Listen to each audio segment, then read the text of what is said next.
가고 왜 shopping에 진도와 지금 날 봐줘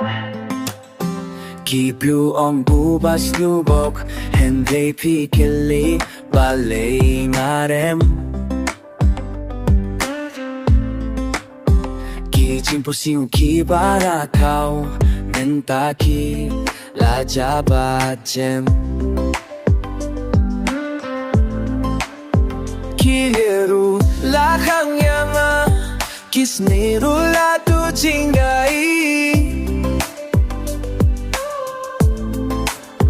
Kikimba Ishong shimem shua Nentaki kira jinkimbe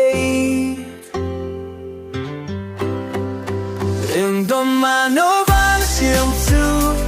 Yakajige kabang alamat Indomanovan yohi Yakaminsim kabaying batla Kibyosuken barieno Imekajingen kamlong tangkunta Nalakilem hinay nam sanye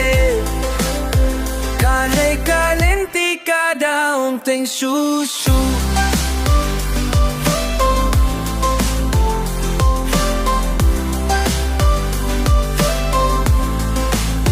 Kilenti kilong kibari Hindi kamon kampat syarem Kameng ka bom ka jinsay Hinlay ka purtay ka fay hindi tiyanga Napurkat bangan ng dujing kinin Hinibalik iyong bangangire Kapurtay ka untang nakibajo Hinlay mga nganyay kasang susu Sniewbok kundi tamu barem No balado jinkeme Sniewbok kundi ubajo Hinne yung shimla yobanios Nyam dam no ban siusu Yakajinge kabang alamat Nang naman obaniohi Lakamin siyang kabayan bakla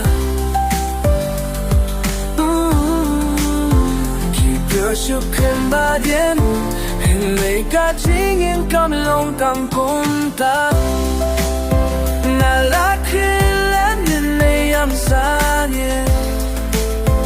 Hanay kalinti kadanteng susu Briew on buba Sniewbok Hindi pikili malay na rin Hinay sisambajun pos nulagang Kajing sa rin kakam shirgay